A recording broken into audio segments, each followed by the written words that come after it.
I was the younger of the two siblings. I'm going to go as chronologically as possible so you have the full details available. My brother, Henry, was always the golden child in the family. Growing up he could do no wrong. Some of the more obvious display of favoritism towards him were when he got bad grades in school. My parents used to cheer him up and work with him to improve his grades, while I always got the "I'm so disappointed with this result" treatment, even though I had managed to secure a decent score. Or like for his high school graduation, he got a new car, and a big party, and for mine I got the equivalent of $500 and a pat on the back. He wasn't a bad brother, but most of the time we always did our own thing. I didn't complain much, but I felt I had to move out and explore things on my own as well. For the next few years, I went to college in a different city, and in 5 years got my MBA. I managed to land a job back in my home city. During this time, my contact with the family was minimal except for the birthdays and visiting them during the holidays. My brother was never the brightest of the bunch, since he barely managed to get through high school. He dropped out of college and my parents helped him set up a small shop dealing in hardware so he could get off his feet. I was happy for him, but I had my own life. I also had a girlfriend, Jenny, who I met in college and was from the same city. When we returned back home we moved in together. She was also able to find a job soon enough and we started to focus on our lives and each other. It was during the holidays of 2006 when I introduced my family to her. They were surprisingly warm and receptive towards her and also made me feel more love than I had experienced in the past 22 years of my life. I noticed my brother was looking at her during that entire gathering but thought nothing of it. Since then, he started frequenting my apartment a bit too often. We went from meeting each other once in 3 months, to almost daily very quickly. At that point I had to draw boundaries and tell him that he's welcome occasionally, but I did not like his presence in my place daily, as he came during the evening when Jenny and I were both at home and tried to unwind after a hectic day from work. That erupted into a huge fight with my parents. In the end he apologized and said that he would not bother me. Then onwards he used to come only once a month on a weekend, which I was okay with, and made attempts to make small talk with Jenny, which was still fine by me as it never was anything beyond that. Things went on this way for some time, and in 2009,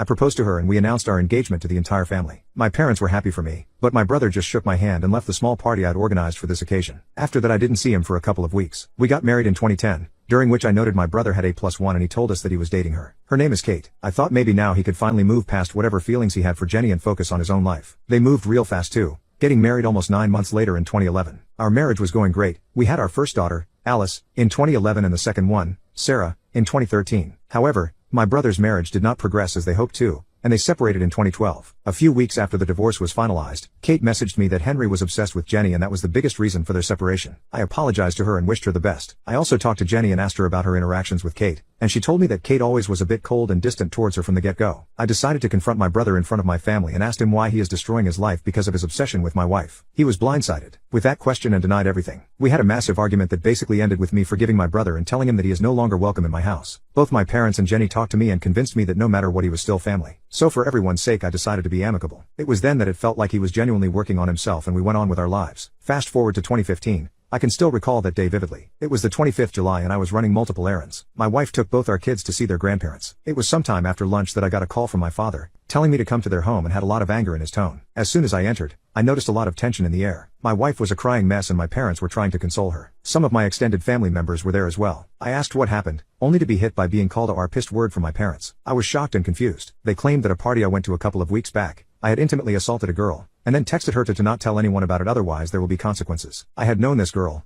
Amanda, for some time. We went to high school together and she was a part of the larger friends group that I occasionally hung out with. As per her, after the party, which was at a club, I followed her to her car and did it there. She shared screenshots of the alleged conversation with my wife and told her this entire tale. My father slapped me hard and my parents told me that they never want to see my face again. Jenny was angry and she said that we're done. I tried to convince all of them that I never did that, but it fell on deaf ears. I was basically kicked out from their house and told that neither Jenny nor the kids would be returning and my father would be coming over to take their stuff to my apartment. When my father came, I begged and pleaded, but he basically packed a couple of bags and told me never ever to contact them again and that he would personally hand me to the cops if that happened. By evening Henry had shared the screenshots and all the details to our extended family group on WhatsApp, from where I was unanimously kicked out. Part 2. My brother framed me for intimate assault, but now the truth is out. The next few days, I even had people from my friend group calling me to say they were disgusted with me and never to contact them again. I was a mess during that time. I couldn't eat, I couldn't sleep, I couldn't even properly work. My boss also heard the rumors going around but couldn't do much until he saw some police action against me. He advised me that I leave the organization on my own to keep my record intact and that he would ensure that I don't have to even serve my notice period. I tried to argue the case, but he told me that if the cops come knocking on my door, he would be kicked out anyways, and in such a scenario and the gravity of the case meant I won't get severance and my record will be tarnished. I grudgingly agreed to his request and I left the organization in the next few days. In mid-August, while I was still wallowing in my misery, I received 2 documents from the court. One was a letter of disownment and the other were divorce papers. I was quite intoxicated, but I went to my parents' place anyways, only for my brother to come and beat me up and tell me that I was a disgrace to the family and it was good that I was disowned. I had blood coming out of my face by the time he was done with me and barely able to stand. My parents and my wife looked at me from afar but did nothing. I managed to get myself up after some time, a crying mess, and realized that I had lost everything and everyone I knew. I stayed holed up in my apartment for the duration of the divorce. It went as amicably as it could. As I was jobless, plus my now ex-parents stated they would pay for the child, I didn't have to pay child support or any alimony. By January 2016 I was divorced, but trying to pick up the pieces that was once my life was hard. During this time, I also felt like confronting Amanda, but the more I thought about it, the more I realized it could have made matters worse for me due to the women-centric laws in my country meant one phone call and I would be looking at 5 to 6 years in jail. In February 2016, I got into a major accident and spent a good part of 5 weeks in recovery. The staff told me that they contacted my emergency number, which was still Jenny at that point, and she hung up and no one showed. Once I recovered, I realized that I had spent a good part of my savings and I needed to get back on my feet, if not for anything else, to have a roof over my head. However, I realized that I won't be able to do anything in the place I was at. So I sold all my furniture, paid my remaining dues for the rented accommodation, and decided to start from scratch in a different place. I moved to a city 2 hours away and tried to get a job. For some time, but to no avail. I also used to drink myself silly and thoughts of offing myself were recurring. Waking up after seeing a nightmare to a cold sweat almost became a norm. For 4 months, this went by, after which I ran into an old acquaintance, James, from college. He was the quiet kid during that time and didn't really talk to anyone, but seeing him after so many years was odd as he spotted me out from the crowd and called my name. We greeted each other and talked about our lives for a bit. I told him I was in the city looking for a job. He told me he had just quit and was planning on setting up a management consulting firm of his own. He then invited me to a drink later on, where after a lot of talking about our professional lives he offered me an opportunity to work with him, as he needed a couple of people who knew their stuff. At this point I thought I needed to work my ass off to get my mind off these thoughts. So I agreed, but I told him I wanted to meet him and his team and talk to them before we moved forward. 2 days later, he introduced me to another guy, Derek, and told me that currently it will be just the 3 of us going forward. I shook hands with Derek and told them that before they proceeded further, I had something to say. I then proceeded to spill the beans on everything that had happened to me during that time and how I was disowned and divorced because of it, with the tears coming through in between. James and Derek told me that they felt sorry for me, but also told me that if there was no criminal record on my person, then there would be no issue. I stated that the police never came to my house, and they were relieved. James did mention that to be on the safer side, he's going to ask someone to run a full background check, and I understood his position and agreed. During this time I was living in a run-down place that I rented to minimize my expenses. I waited patiently for 2 weeks but was still looking for jobs in other places in case things didn't work out. 2 weeks later, James called me and we met up later that day. He stated my record is clean of any intimate assault, and welcomed me to the team. After that I threw myself to my work and started therapy sessions. On the advice of Derek, I also joined a gym and vented a lot of my frustration on the punching bag and went from an average 70 kilograms to a buff 98 kilograms. Derek and I became gym brothers, and I basically looked at him as an older brother, as he was essentially Henry's age. By the end of 2018, I had a good amount of control back in my life. The consulting firm took off and the money rolled in. I rented out a nice apartment in a decent neighborhood. The Band-Aid also came off to an extent, and I realized I needed to do some necessary steps to move on. I went to a courthouse and changed my last name officially on record. I adopted the last name of Derek after he and parents gave the go-ahead. They saw me as a nice guy and involved me in a lot of their family functions, including me being the best man for Derek's wedding, so this was a way of thanking them as well. Part 3. My brother framed me for intimate assault, but now the truth is out. I tried dating a bit, but it never worked out for me due to my emotional issues. Until I started dating Kim in 2019. She was half Korean and half Italian. I met her at a coffee place where I picked up my coffee and on occasion sat there. She used to work behind the counter. We saw each other only for the order, but once when Derek and I were there and he noticed that she was constantly looking at me, he told me that I should ask her out. I approached a bit hesitant and asked her out for drinks later that day. We had a nice date and she said that she hoped we could see each other again. I knew that this was going to go in the similar way my other dates went, which was basically I told them about my past and they ran off, and I never blamed any of them. However, the second time I took Kim for lunch, I decided to tell her before she moved ahead. I wanted to let her know of my past so she could make an informed choice. It was like she was blindsided. I told her that I never had and never could think about doing that to anyone, and I am still struggling to move on from the aftermath, and that she needs to know what she's getting into before we even think of going for any further dates. A couple of days later I got a call from Kim and she told me she wants to meet up. We met at the same coffee place where she worked and she told me that she trusts me and said that wants to give it a shot. At this point I was skeptical, and even cried a bit, because I couldn't believe that I could even find a bit of normalcy restored in my life. We went out for a few dates and really enjoyed each other's company, and it felt that I was finally able to start healing. I went on my first vacation after years with her to Europe and had a great time overall. When the virus hit in 2020, we remained in contact throughout over the phone and FaceTime. When things regained some level of normalcy in the latter half, she asked if she could move in with me and I agreed. She was let go from her coffee shop and was trying her luck with job hunting. She was an amazing cook, and that's when I suggested that maybe she can try and set up a place and get into the food business. By mid-2021, and with the financial backing of her parents, she had a cloud kitchen setup which basically delivered food to the nearby areas. Both our lives were doing great. I still had a lot of emotional issues though. I no longer had thoughts of offing myself, but the nightmares still continued occasionally. Kim announced in February 2023 that she was pregnant, and a range of mixed emotions came over me, from being overjoyed to starting all over again to crying out for the loss of what I once had. I was all over the place. Kim comforted me and we fell asleep in each other's arms. A couple of days later I proposed to her and she was overjoyed. It felt like everything was finally moving to a point where I can have some semblance of peace with my life. We were set to be married, and all the preparations were in full swing for my wedding in mid-June this year. At the end of May, I got a call from an unknown number. When I picked it up, I could hear someone cry. She said, "Hi, it's Amanda." I instantly recognized that voice, and cut the call, trying to hold back my anger. Kim was with me and saw my face and came over concerned. I was trying to hold back my mix of tears and anger and told her who it was. When the call came in again, this time Kim picked up the phone and put it on speaker. There was a guy on the other side and he explained that he was Amanda's fiancé and she wanted to come clean over what she said back then. She got on the phone and kept apologizing over and over again and kept crying continuously. Kim did most of the talking as I became a sobbing mess, not sure what I wanted to do. So Kim said that they will call back. She immediately called Derek over, who listened to everything patiently as Kim explained what had happened. He gave me a hug and advice that we should set up a meeting at a lawyer's place with her confession so that it could help out in case of any future possible issues. I called up my lawyer and explained everything to him. He said he'll set up a meeting in his office and gave me a time and date. I called Amanda and told her that she needs to come over to my lawyer's office and we'll discuss it there. 3 days later we met up at his office. Amanda looked half dead, with her expressions. Her fiancé was the only person who was with her. My lawyer set up the meeting with a camera to record the entire meeting. I asked him to mediate and I asked Kim to come with me. We sat across the room and she started to explain in detail what had happened back then. A lot of things were said and discussed, but here's the crux of it. She and my brother were dating back in 2015, but no one knew. He was the person behind the entire intimate assault plan. She went along because she really loved him and would do anything for him. He got a new phone and stole my profile pic from my WhatsApp number back then, and they used it to create the fake screenshots by chatting back and forth with Amanda. I went from crying to filled with rage. I can honestly say that if it wasn't for Kim,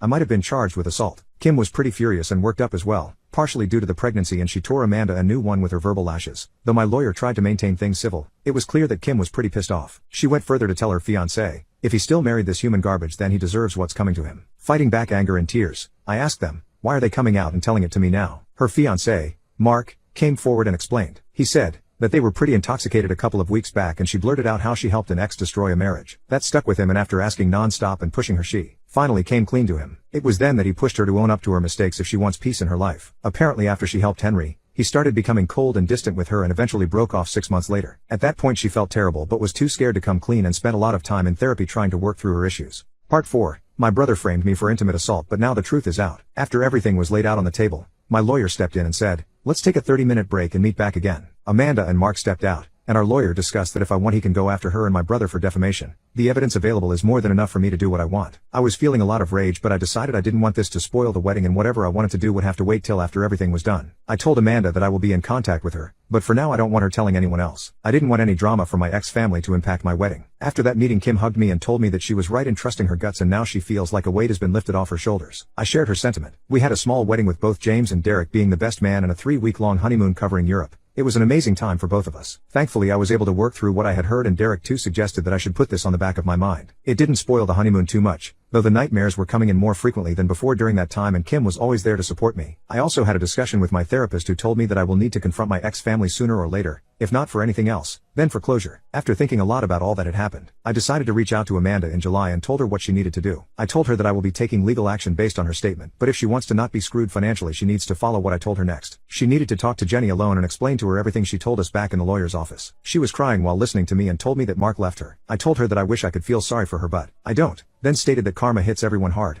It hits her, and now it's coming for my brother. A couple of days later I received a text. It was from Jenny. In spite of being blocked, I had been sending her birthday wishes and wishes on both our daughter's birthday as well as holiday greetings over text. This was the first message I received in 8 years. She basically asked if we could talk. I didn't want to be alone when I was having this conversation, so I told her I will call her in a few hours. I reached home and was with Kim when the call took place. I could immediately hear Jenny sobbing uncontrollably for a while before she told me how sorry she was and how terrible she is feeling currently. I was somehow able to maintain my composure all this time. I told her that it hurt terribly knowing that she thought so little of me, that she so easily fell into Henry's trap. I asked her about my girls. They said they are doing well, and then asked when did she meet Amanda. She said she met her 2 days ago. It took a lot of time to process how wrong she was, and quickly she moved away from me. She immediately brought it to the attention of my ex-parents and they were just as stunned. They all wanted to contact me, but she said she wants to connect first and apologize. I told her what she had done was beyond hurtful. I asked what had happened to the golden child. She stated that he's been kicked out of the house. I chuckled a bit. She told me she had married Henry a year after the divorce was finalized, as he was the one who supported her through this. And suddenly it all made sense. Looks like he never got over her. She told me that she has a daughter with him too. After the discussions, I basically told her what was going to happen, and a detail of what I wanted. I want her to reach out to all my former extended family so that they are aware what a piece of crap he is. Secondly, I am only looking to co-parent only my 2 girls, and that I do not have any intention to reconcile with her beyond what it takes to me having a relationship with my daughters. And third, I will text her the date and time when I want to meet my ex-parents, and I want to meet them in person. After that I just hugged Kim, knowing she was pregnant and her mood would have been all over the place. I kept my emotions in check, but I guess she was crying for the both of us, and we fell asleep on the bed. When I woke up next morning, my phone was shut off, and when I put it on charge, I noticed the barrage of messages that were coming through. I had over 50 missed calls and hundreds of messages. I was also added to the family group message where every single one of them was apologizing. Over the next few days, I started getting messages from some of the friends who were apologizing for what had happened and how they jumped the gun on everything. The only reply I gave was to the family group that since I was disowned almost 8 years back, I was an outsider in this group and wished to remain so. Whether I forgive them or not would happen on my terms and my timeline and not theirs. I further told them not to add me back here, and left the group. Some of the family members tried to call me out by messaging me that they were disappointed in my reaction, and I shut them down, saying they were not in a position to judge me after being so quick to assume what I did and to not contact me again unless I contact them first. Part 5. My brother framed me for intimate assault, but now the truth is out. A couple of weeks later I called up Jenny and told her I want her to bring my girls over the weekend so I could meet them properly. Kim, being as adamant and feisty as she is, said she wants to meet her stepdaughters as well. We argued a lot. It was mostly me telling her that since she was pregnant she needed to take care of herself, but the Asian in her was pretty adamant, so I gave in. We met at a public park. Jenny looked a bit disheveled but looked like she put an effort to look as good as possible in this meeting. There I saw Alice and Sarah for the first time in 8 years. They had grown so much. The only memories I had of them were in my phone, as I was pretty blocked from all the socials and everywhere else. Jenny came crying, trying to hug me, and I put both my hands up front to decline. I then introduced her to Kim as my wife, and she broke down a sobbing mess in the park. Kim came forward to comfort her and we sat down in a place close by. I grabbed both my girls and cried out. My girls were never told about me until recently and they were pretty conflicted as they only knew Henry as their father, but seeing me suddenly brought out some emotions. There was a lot of crying and talking. By the evening, we exchanged what had happened in our lives. She told me that she got married to Henry a year after that. He took care of her for the first few years. After that, things settled down. He still couldn't grow his landscaping business to a point where it's profitable, and then the virus basically forced him to shut shop. His parents were now dipping into their savings in an attempt to make ends meet, and he never bothered to start something again despite his parents telling him to. She said she's filing for divorce from Henry and she can't stand the sight of him. I told her she's free to do what she wants and it has nothing to do with me. I told her some details moving forward. Essentially, I wanted Alice and Sarah to attend family therapy sessions with me going forward so we can heal. They've been robbed of their real father and it was time to make it right,